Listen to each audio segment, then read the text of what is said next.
हिंद दोस्तों, मेरा नाम अंकित सिन्हा है और फैसेट्स ऑफ यूपीएससी में आपका स्वागत है। थीम्स एनसीईआरटी के थीम 7 विजयनगर पर डिस्कशन चल रहा हमारा। और लास्ट के वीडियो में हमने विजयनगर एम्पायर पर काफ़ी कुछ डिस्कस किया, यानी उसके इंट्रोडक्शन पर ओवरऑल बात करी। सबसे पहले हमने विजयनगर जो शब्द है इसका क्या अर्थ है इसे समझा। इसके बाद हमने लोकेशन देखी कि कृष्णा तुंगभद्रा दोआब के बीच ये माइटी एम्पायर देखने को मिला। इसके बाद हमने यह भी बात करी कि लोकल मदर गॉडेस पंपा देवी के नाम पर हम्पी जो वर्ड है ये डिराइव्ड है। इसके बाद हमने हम्पी के जो र्यून्स है इसकी डिस्कवरी मैकेंजी के द्वारा की गई, इसे हमने समझा। और सबसे इम्पोर्टेंट बात यह है कि मैकेंजी भारत के पहले सर्वेयर जनरल थे। नाउ हम अपनी डिस्कशन को कंटिन्यू करेंगे, लेकिन उससे पहले मैं बता दूं अगेन कि विजयनगर एम्पायर हरिहर और बुक्का नाम के दो भाई के द्वारा 1336 में इस्टेब्लिश की गई थी।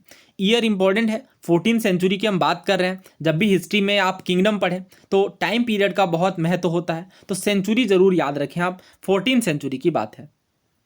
हमने कुछ टर्म्स को कवर किया था जो कि बहुत ही ज़्यादा इंपॉर्टेंट है। गजपति, गज का मतलब होता है हाथी संस्कृत में, और गजपति का मतलब लॉर्ड ऑफ एलिफेंट्स।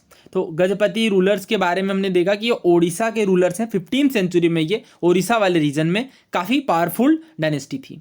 और अगर हम बात करें अश्वपति की, तो जो डेक्कन के सुल्तान्स हैं, डेक्कन सुल्तान्स के बारे में अभी हम पढ़ेंगे। विजयनगर एम्पायर के फॉल के बाद साउथ इंडिया में किस तरीके से किंगडम डिवाइड हो जाती हैं, और उनमें जो रूलर्स आते हैं उन्हें अश्वपति कहते हैं, यानी लॉर्ड ऑफ हॉर्सेस।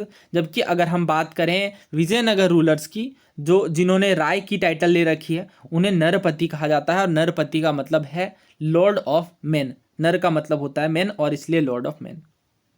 नाउ बात करते हैं कि विजयनगर एम्पायर किस तरीके से शिखर पर पहुंचा और किस तरीके से इतने बड़े एम्पायर का पतन भी हो गया। और मुश्किल से अगर आप देखें टाइम पीरियड, तो लगभग 200 सालों का, 150 से 200 सालों तक का ये एम्पायर रहा।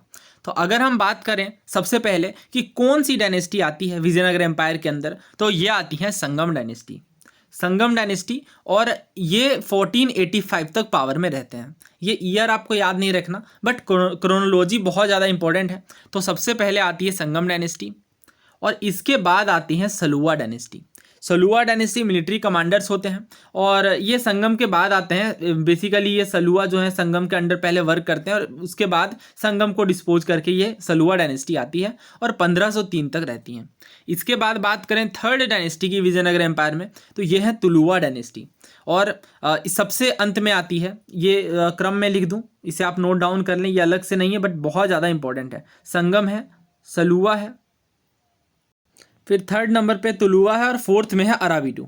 तो तुलुवा डायनेस्टी के बारे में सबसे इंपॉर्टेंट बात हमें पता है कि कृष्ण देव राय जो हैं ये तुलुवा डायनेस्टी के ही रूलर हैं। तो एक एक करके हम कवर करेंगे। फिलहाल ये क्रोनोलॉजी अच्छे से याद रखिए, संगम, सलुवा, तुलुवा और अराविडू। तो ये बात अलग से एनसीईआरटी में मेंशन भी की गई है, और डायरेक्ट क्वेश्चन पूछा जाता है, बहुत बार एग्जाम्स के अंदर पूछा गया है कि कृष्ण देव राय किस डायनेस्टी से अपना संबंध रखते थे। तो आंसर क्या होगा? तुलुवा डायनेस्टी।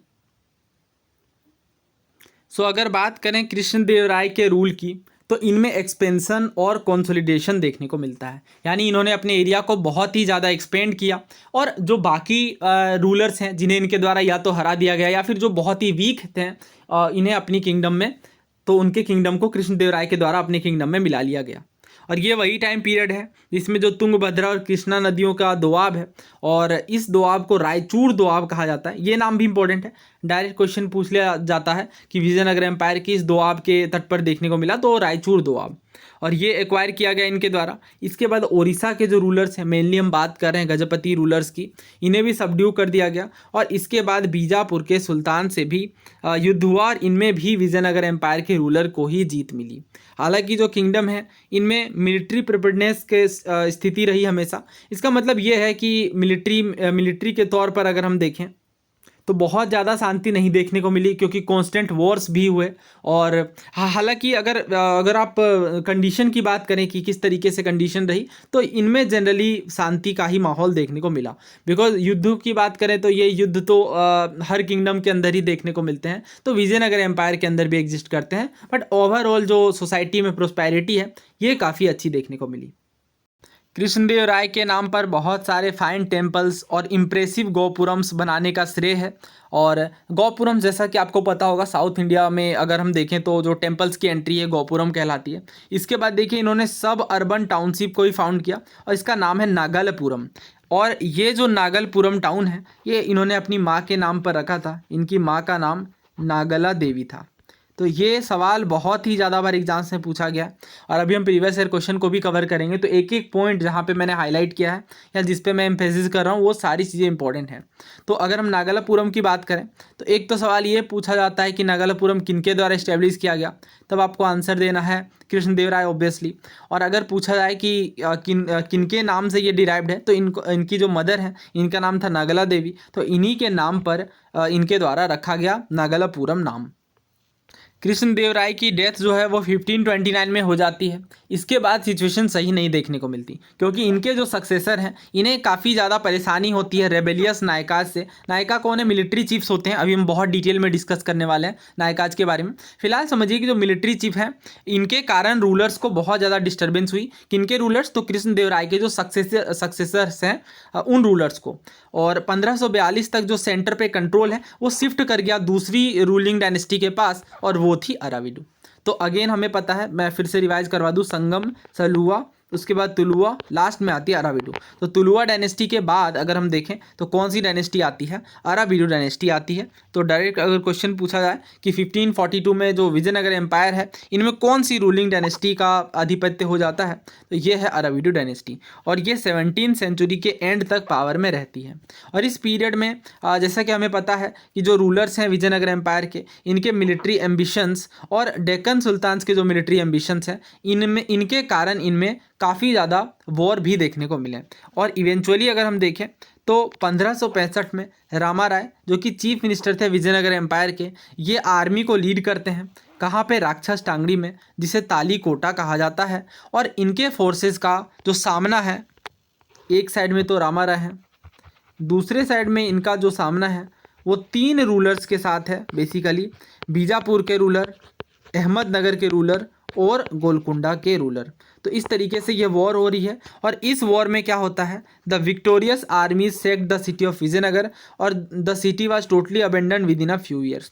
तो जैसा कि हमें पता है कि अराविडू डायनेस्टी के बाद विजयनगर एम्पायर का पतन हो जाता है क्योंकि जो विक्टोरियस आर्मी है, जो कि ये कंबाइंड आर्मीज हैं, इनके द्वारा शहर को काफ़ी बुरे तरीके से लूटा जाता है और at the end city abandon हो जाती हैं। अब जो एम्पायर का फोकस है वो ईस्ट की ओर शिफ्ट कर जाता है और पेनुकोंडा से रूल करना स्टार्ट कर देते हैं। और बाद में फिर ये चंद्रगिरी यानी तिरुपति की ओर से जो अराविडू, जो कि एट द एंड डायनेस्टी है विजयनगर एम्पायर में, वो रूल करना स्टार्ट कर देती हैं इस वॉर के बाद। अब देखिए यहाँ पे इंपॉर्टेंट बात क्या है? मोस्ट इंपॉर्टेंट बात तो ये इसका नाम है। दो नाम है, तालीकोटा आप कह लें या राक्षसी टांगड़ी, दोनों ही नाम इंपॉर्टेंट है। डायरेक्ट क्वेश्चन पूछा जाता है कि बैटल ऑफ तालीकोटा को किस नाम से जाना जाता है, तो राक्षसी टांगड़ी के नाम से जाना जाता है। कब हुआ ये युद्ध? 1565 में। दोनों बातें बहुत ही ज़्यादा इंपॉर्टेंट हैं। और अगर याद रखें इसमें तो रामा राय का नाम आपको याद रखना है बिकॉज इन्हीं के द्वारा विजयनगर एम्पायर को लीड किया गया था। इस क्वेश्चन को देखिए, CAPF 2022 का सवाल है, यानी लेटेस्ट क्वेश्चन ही है। The battle of Rakshasi Tangadi is popularly known as. तो बहुत ही डायरेक्ट क्वेश्चन पूछा गया है। तो अगर आपने NCERT बहुत अच्छे से कवर करी है, जो कि अभी हम कवर कर रहे हैं, तो हमें डायरेक्ट आंसर इसका पता है। बैटल ऑफ कौन सा? खानवा। देखिए ऐसे भी आप एलिमिनेट भी कर सकते हैं अगर आपको थोड़ा आइडिया है। मान लीजिए आपने नाम आप इसका भूल गए, बट अगर आपको ये पता है कि विजयनगर एम्पायर से एसोसिएटेड है, तो हमें पता है खानवा के युद्ध में तो बाबर शामिल होंगे। ठीक है, पानीपत का युद्ध ऑब्वियसली हमें पता है, पानीपत के 3 युद्ध हुए हैं। धर्मत का युद्ध ये भी पता है, ये भी मुगल एम्पायर से संबंधित है। अच्छा, कमेंट करके बताइए धर्मत का जो युद्ध है ये किनके बीच लड़ा गया? हमने बहुत बार ये डिस्कस किया है अपने प्रीवियस ईयर क्वेश्चन के एनालिसिस में। फिलहाल इसका डिस्कशन करते हैं। तो ये 1565 में, ठीक है, किनके बीच? नाम याद रखना है आपको, रामा राय जो कि अराविडू डायनेस्टी के मिनिस्टर हैं। वैसे उस टाइम पे अराविडू डायनेस्टी के रूलर कौन थे? सदाशिव राय थे, बट मेन आपको नाम याद रखना है रामा राय। वर्सेस कौन सी फोर्सेस हैं? तो बहुत सारी किंगडम है, बहमनी किंगडम हमने देखा, अहमदनगर है और गोलकुंडा भी हैं। तो इस तरीके से ये युद्ध हुआ और इनमें रामा राय फाइनली, क्योंकि इसके बाद अगर आप देखें तो कोई खास पावरफुल डायनेस्टी रहती नहीं विजयनगर एम्पायर के अंदर और एम्पायर जो है वो फ्रेगमेंट हो जाता है। 9 बॉक्सेस हम कवर करेंगे। जैसा कि आपको पता है बॉक्सेस बहुत ज़्यादा इंपॉर्टेंट होते हैं। देखिए कृष्णदेवराय के बारे में बताया जा रहा है कि मोस्ट फेमस रूलर हैं ये विजयनगर एम्पायर के, और इन्होंने काफ़ी प्रसिद्ध बुक लिखी है स्टेट क्राफ्ट के ऊपर। स्टेट क्राफ्ट का मतलब होता है कि एक रूलर को किस तरीके से अपनी किंगडम मैनेज करनी है, और ये लिखी गई तेलुगु में। किस भाषा में? तेलुगु में। बहुत ही ज़्यादा इंपॉर्टेंट है। और बुक का नाम है अमुक्त मालदय। बुक का क्या नाम है? अमुक्त मालदय। तो ये आपको नोट कर लेना है हर हाल में ये, क्योंकि बहुत ज़्यादा इंपॉर्टेंट है। और इसके साथ ही एक और बुक लिखी गई है कृष्णदेवराय के द्वारा, और उस बुक का नाम है जाम्बवती कल्याणम। लेकिन इंपॉर्टेंट बात क्या आपको समझनी है यहाँ पे? इंपॉर्टेंट बात यह है कि ये जो बुक है ये संस्कृत में लिखी गई है। कौन सी? जाम्बवती कल्याणम। जबकि जो अमुक्त मालदय ये कौन से भाषा में लिखी गई है? तेलुगु में। तो एग्जाम में क्वेश्चन पूछा जाता है कि जो रूलर हैं कृष्णदेवराय, इन्होंने कौन सी बुक तेलुगु में लिखी, बुक का क्या नाम है जो तेलुगु भाषा में लिखी। और ऑप्शन में जाम्बवती कल्याणम भी रहता है, अमुक्त मालदय भी। तो वहाँ पे एस्पायरेंट्स कन्फ्यूज हो जाते हैं। तो आपको बहुत अच्छे से ये चीज़ क्लियर रखनी है, क्योंकि इस टाइम पे फिर कन्फ्यूजन आएगी, क्योंकि दोनों ही किताबें इनके द्वारा लिखी गई है। तो क्योंकि अलग से यहाँ पे जाम्बवती कल्याणम का मेंशन नहीं है, इसलिए मैं ये बता दूं किसमें? संस्कृत में। अब देखिए यहाँ पे क्या बताया गया, इन्होंने क्या लिखा है मुक्त मालदय में। इन्होंने यही बताया, क्योंकि ये स्टेट क्राफ्ट से डील करती है, तो एक किंग को किस तरीके से रूल करना है, एक किंग को इम्प्रूव करना है अपनी कंट्री के हार्बर्स को। अब देखिए हार्बर्स पर बहुत ज़्यादा एम्फेसिस दिया गया है, इसलिए जब भी हम साउथ इंडिया की हिस्ट्री पढ़ते हैं तो उसमें जो हार्बर्स है इनका हम विशेष महत्व देखते हैं। और इसके बाद देखिए, it's commerce that horses, elephant, precious gems, sandalwood, pearls and other articles are freely imported. तो यहाँ पे फ्री इंपोर्ट की बात की जा रही है, ताकि ट्रेडिंग को बढ़ावा दिया जा सके। और इसके बाद यह भी है कि जो फॉरेन सेलर्स होते हैं, यानी जो विदेशों से यात्रा करके पहुँच रहे हैं और जो भारत देश में पहुँचते हैं, उनका भी अच्छे से ख्याल रखा जाए, ताकि यात्रियों को किसी तरह की दिक्कत ना हो। अच्छा, अब ये सवाल भी है, इसका आंसर आपको ढूंढना है। देखिए क्या कहा जा रहा है कि किंग क्यों इंटरेस्टेड थे ट्रेड को बढ़ाने में, और किस तरीके के लोगों को, किस ग्रुप के लोगों को इस तरीके के ट्रांजैक्शन से फ़ायदा होता होगा। आसान सवाल है, बहुत ही आसान बातें हैं। ट्रेड अगर बढ़ेगा तो ऑब्वियसली किंगडम भी फ्लरिश करेगी। और अगर हम बात करें किन ग्रुप के लोगों को फ़ायदा होगा, तो ट्रेडर्स को फ़ायदा होगा। या अगर हम यहाँ पे देखें तो हॉर्स वगैरह की भी बात की जा रही है, तो हॉर्स कीपर या जो हॉर्स, एलिफेंट, इन चीज़ों को इंपोर्ट करते होंगे, तो उन्हें भी काफ़ी ज़्यादा फ़ायदा होगा। नेक्स्ट देखिए, यवन के बारे में बताया जा रहा है कि यवन जो है ये एक संस्कृत भाषा का वर्ड है, और ये ग्रीक्स के द्वारा यूज किया जाता था, ग्रीक्स के लिए यूज किया जाता था, जो कि इंडियन सब कॉन्टिनेंट में नॉर्थ वेस्ट से एंटर किए जो भी लोग, उनके लिए यवन टर्म यूज किया जाता था। तो इसी से एक वर्ड काफ़ी फेमस बना है, यवन प्रिय। यानी जो यवन के लोगों को, जो ग्रीक या जो नॉर्थ वेस्ट से इंडिया में एंटर किया जिन्होंने, उनको काफ़ी ज़्यादा पसंद था। तो आप बताइए कमेंट करके, क्योंकि ये सिविल सर्विसेज का प्रीवियस ईयर क्वेश्चन भी है कि यवन प्रिय किस चीज़ को कहा जाता था। नेक्स्ट वीडियो में मैं इसका आंसर ज़रूर दूंगा। ऑल्दो जो आर्मी थी सुल्तान की, ये रेस्पॉन्सिबल थी विजयनगर सिटी के डिस्ट्रक्शन के लिए, लेकिन इसका मतलब ये नहीं है कि जो आर्मीज़ हैं और जो रूलर्स हैं इनके बीच के रिश्ते हमेशा ही ख़राब रहे हों। हालांकि रिलीजियस डिफरेंसेस थे, फिर भी हमेशा ही जो हॉस्टाइल सिचुएशन नहीं देखने को मिली। जैसे एग्जांपल की अगर हम बात करें तो कृष्णदेवराय ने बहुत अगर हम देखें तो सपोर्ट भी इनके द्वारा किया गया। किन्हें? तो इनकी आर्मी को। और इन्होंने कौन सा टाइटल लिया? इस्टेब्लिशर ऑफ द यवन किंगडम, यानी यवन किंगडम के इस्टेब्लिशर के रूप में टाइटल इनके द्वारा लिया गया। तो देखिए ये चीज़ इंपॉर्टेंट है कि किनके द्वारा इस्टेब्लिशर ऑफ द यवन किंगडम का टाइटल लिया गया। तो आपको आंसर करना है कृष्णदेवराय। इसी तरीके से बीजापुर के सुल्तान ने भी प्रयास किया कि जो विजयनगर एम्पायर है इनके सक्सेशन डिस्प्यूट को सुलझाया जा सके, क्योंकि मेन जो इशू है, इवन अगर आप मुगल किंगडम में भी देखें तो असली समस्या यही थी कि जब रूलर की, जो मेन किंग है, उनकी डेथ हो जाती है तो उनके बाद सक्सेशन में काफ़ी ज़्यादा दिक्कतें आती हैं, क्योंकि एक क्लियर कट रूल नहीं देखने को मिलता है सक्सेशन का। सेम चीज़ विजयनगर एम्पायर के साथ भी हुई, इन्हें सक्सेशन डिस्प्यूट काफ़ी ज़्यादा आए। यानी एक राजा या जो माइटी रूलर है उनके डेथ के बाद उनके कौन से बेटे गद्दी पर बैठे हैं, या और भी बहुत सारे एस्पायरिंग किंग्स आ जाते थे। तो इस तरीके से सक्सेशन डिस्प्यूट में काफ़ी ज़्यादा दिक्कतें होती थी। इनफैक्ट अगर विजयनगर किंग्स की हम बात करें तो इन्होंने भी काफ़ी सारी स्टेबिलिटी बनाने का प्रयास किया सल्तनत में, बट ये चीज़ें नाकाम हो गई। और एट द एंड अगर हम बात करें रामा राय की, तो इनकी जो एडवेंचरस पॉलिसी है ये काफ़ी ज़्यादा नुकसान करती हैं, क्योंकि ये कोशिश करते हैं एक सुल्तान को दूसरे के खिलाफ लड़ाने का। और इस तरीके से फाइनली जब कंबाइंड जो सल्तनत की आर्मी है, जैसा कि हमने देखा 3 आर्मीज कंबाइन होकर के आती हैं और ये फाइनली डिफीट कर देती हैं विजयनगर एम्पायर की आर्मी को, जिसे लीड कर रहे हैं रामा राय। ना बात करते हैं राय एंड नायका की। तो देखिए जो पावर एक्सरसाइज करते हैं एम्पायर में वो जनरली मिलिट्री चीफ होते थे, यानी जो मेन पावर है वो मिलिट्री चीफ के हाथों में होती थी, क्योंकि जो फोर्ट हैं, मजबूत किले हो गए और जो और भी इंपॉर्टेंट चीज़ें हैं उन्हें एक्वायर करके रखा जाता था, क्योंकि इनमें काफ़ी ज़्यादा आर्म सपोर्टर का भी देखने को मिला। यानी जो मेजर रूल है वो रूलर के साथ साथ आर्मी का भी था। ये जो मिलिट्री चीफ है ये एक जगह से दूसरे जगह मूव करते थे और बहुत सारे केसेस में इन्हें पीजेंट्स का भी साथ मिलता था। और ये एक जगह से दूसरी जगह क्यों घूमते थे? ताकि ये फर्टाइल लैंड की तलाश कर सके और सेटल कर सके। यही रीज़न है कि अभी मैंने आपको बताया मिलिट्री चीफ्स बहुत सारा पावर ऑक्यूपाई करके रखे हुए थे। अब ये जो मिलिट्री चीफ्स हैं इन्हें नायकाज कहा जाता था और ये तेलुगु और कन्नड़ भाषा में बातें करते थे और ये बेसिकली तेलुगु और कन्नड़ भाषा में ही वार्तालाप कर रहे थे। बहुत सारे जो नायकाज हैं इन्होंने किंग की अथॉरिटी के आगे सबमिट कर दिया, यानी इन्होंने मान लिया कि हाँ किंग की अथॉरिटी सुप्रीम है। बट बहुत सारे नायकाज ऐसे भी थे जिन्होंने रेबल भी किया किंग के खिलाफ और मिलिट्री एक्शन के द्वारा उन्हें सबड्यू किया गया रूलर के द्वारा फाइनली। अगर अमर नायका सिस्टम की बात करें तो ये एक मेजर पॉलिटिकल इनोवेशन था जो विजयनगर एम्पायर में खास तौर से देखने को मिलता है। और इनमें ज़्यादातर जो फीचर्स हैं किन में, अमर नायका सिस्टम में, वो इक्ता सिस्टम से मेल खाते हैं। अब दिल्ली सल्तनत का इक्ता सिस्टम क्या है इस पर ऑलरेडी मैंने वीडियो बना दी है और ये बहुत ही ज़्यादा इंपॉर्टेंट सिस्टम है इक्ता सिस्टम। और इसके साथ ही और भी कुछ सिस्टम है जो दिल्ली सल्तनत के बाद यानी मुगल एम्पायर में देखने को मिलते हैं। इन सबको ऑलरेडी मैंने कवर कर दिया है, तो डिस्क्रिप्शन बॉक्स में लिंक है, वहाँ से आप जा करके ज़रूर देखें, बिकॉज इस पर सिविल सर्विसेज में काफ़ी सारे डायरेक्ट क्वेश्चन आए हैं और उन सभी क्वेश्चन को हमने उस वीडियो में डिस्कस भी किया है। अब देखिए सवाल ये उठता है कि ये अमर नायकाज कौन थे? तो इसका आंसर है ये मिलिट्री कमांडर थे। मिलिट्री कमांडर थे और इन्हें जो राय है, राय का जब भी मैं बात करूँ राय की तो आपको समझना है कि हम बात कर रहे हैं विजयनगर एम्पायर के रूलर की, बिकॉज राय का टाइटल इन्होंने ही लिया था और नाम से भी आप समझ सकते हैं कृष्णदेव राय, रामा राय, सभी रूलर्स के एंड में आपको राय देखने को मिलेगा।